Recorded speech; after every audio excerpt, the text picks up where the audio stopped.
Thank you so much for the honor to come here and be with you and speak to you, because I think this is such an important issue, not because I am Shia. I am not Shia. I am not Sunni. I am not Muslim. Actually, not being Muslim in Saudi Arabia is a crime itself. I am Jewish by religion. To me, this is not about a particular religion. It's about the right of people to worship as they please, to worship the shrines they want to worship. And whether it's in Saudi Arabia or anywhere around the world, people deserve the right to freedom of religion. Yes, sir. So here we are in front of an embassy of Saudi Arabia, and we have to ask, in Saudi Arabia, do people have the right of religion even though it's a religious state? We are also right now intensely involved in the electoral season here in the United States. Are there political parties in Saudi Arabia? No. Are there national elections in Saudi Arabia? No. Does anyone vote for the Al Saud family? Does anyone vote to have a kingdom that is passed on by generation to generation? No. Does the Saudi family have the right to own Saudi Arabia? No. Should there be kingdoms in this day and age? No. The Saudis say, oh, we are opening up to reform. We now have municipal elections, and even women are allowed to vote in those municipal elections. Do those municipal councils have any power in Saudi Arabia? No. Absolutely no legislative power. They can recommend where the garbage collection should take place, but they can't do any kind of legislation. It is a total farce that they are opening up to democratic reforms.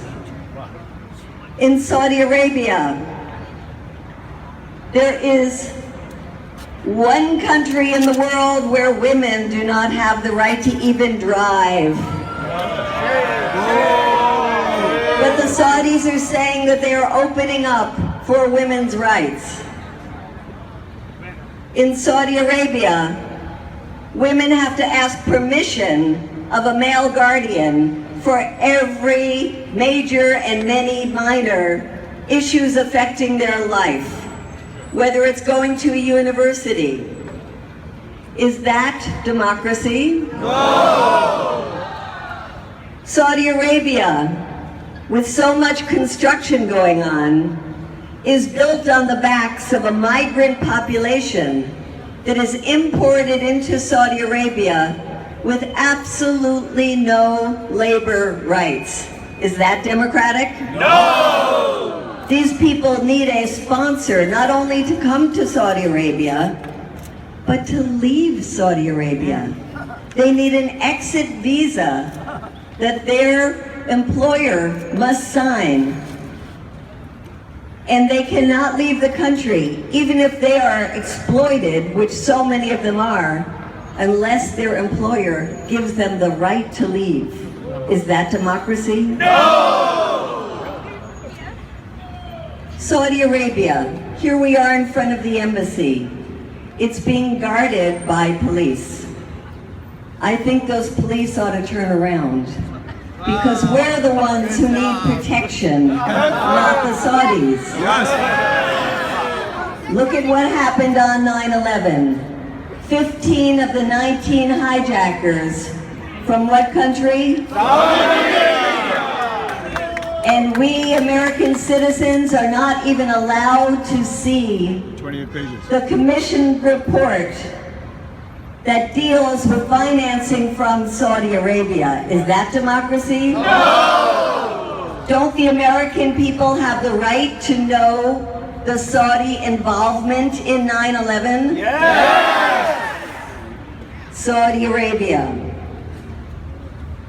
a country that since March of last year has intervened in the internal politics of a neighboring country, Yemen, by bombing every single day the men, women, and children of Yemen committing war crimes. Is that democracy? No! Shame on them. Anybody here who is from Yemen? All of us are from Yemen. Our hearts go out to the people of Yemen for all of the destruction that the Saudi regime is causing. But we have to look at the role of the United States as well and ask, why does the United States continue to support this repressive regime? Well, in the past, one might have said it was about oil. Arms. But today, the U.S. imports only 12% of its oil from Saudi Arabia. The United States doesn't need Saudi Arabia for oil anymore. Yes, ma'am. Arms export. That's right.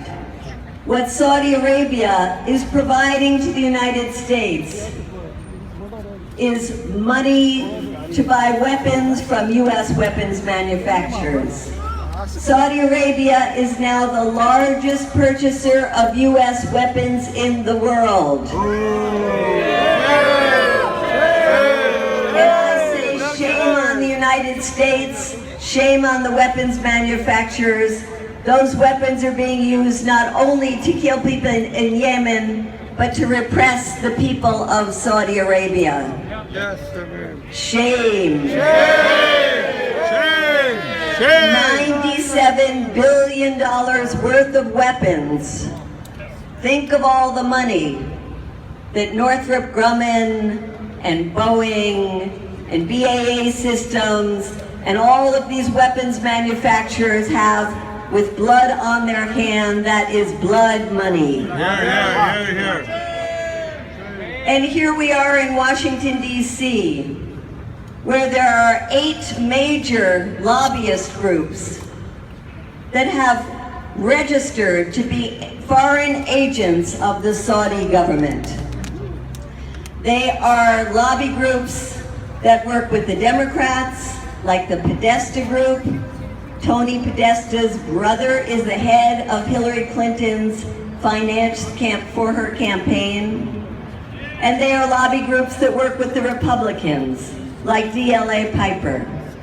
The Saudis are spreading this money around to buy politicians.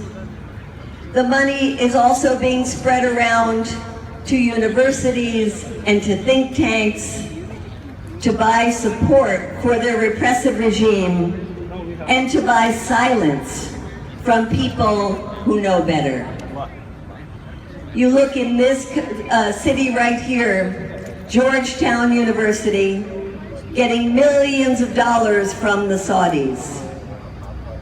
They buy complicity, they buy silence, but they don't buy us, do they? Yes, ma'am. We are here because we are part of a large movement that says it's time for the United States to cut its ties with this repressive regime. Yes. We are here to say, like Senator Chris Murphy, it's time to stop the weapon sales to this bloody regime. Yes.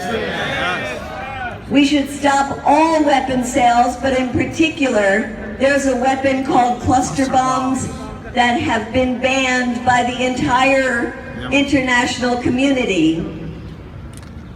And the U.S. manufactures and sells those cluster bombs to the Saudis to use against the Yemeni people. We say no sales of cluster bombs to Saudi Arabia. No sales of cluster bombs to Saudi Arabia. Just like we say no to any kind of sales of any kind of weapons to Saudi Arabia. Join me, say no weapon sales to Saudi Arabia. No weapon sales to Saudi Arabia. No weapon sales to Saudi Arabia. No weapon sales to Saudi Arabia. No weapon sales to Saudi Arabia.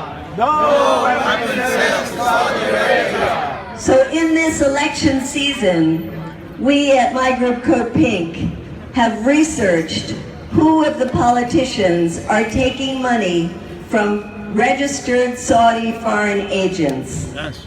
We have focusing on 18 of those politicians. They are Democrats, they are Republicans, they are senators, they are congresspeople, and we are launching a campaign to say, give back that dirty money and pledge to take no money from foreign agents registered to represent the Saudi regime. Will you join us in that campaign? Some of these politicians are probably living in the very districts where you are from. So we have a sign-up sheet. It's a little hard to pass around right now with so many of you, but we will pass it around, and any of you who want to go online, please sign up at Code Pink. Code Pink, by the way, the name comes from the George Bush color-coded alert after 9/11. Do you remember? Some of you are old enough to remember. There was the yellow, there was the orange, there was the red. We decided we needed another color-coded alert to not say, let's respond to the 9/11 attacks by invading other countries. Let's respond to the attacks by finding the individuals who were responsible and bringing them to justice. And if there is one country that is responsible, that would be Saudi Arabia. So CodePink.org is the name of our organization. If you can't sign up now online, please go to the website and sign up there. So in closing, I want to say that we, at my organization, Code Pink, and in the peace movement, which is a much larger movement, we have to grow, we have to be more effective, we have to be able to counter the billions of dollars of this Saudi regime. In the upcoming administration, we have to be able to say that whoever is in the White House, they have to sever the ties with this repressive regime that is responsible for spreading terrorism all over the world. That if we want to put an end to terrorism, whether it's in Iraq or Syria or anywhere around the world, the one thing we can do to really help stop spread terrorism is to cut our ties with the Wahhabi regime. Let's demand that from people in the White House, from people in Congress, from people who are supposed to keep us safe. So thank you so much for giving me the chance to talk to you. I look forward to working with you, and let's end with a chant. Down, down with the Saudi regime. Down, down with the Saudi regime. Down, down with the Saudi regime. Down, down with the Saudi regime. Down, down with the Saudi regime. Thank you. Thank you.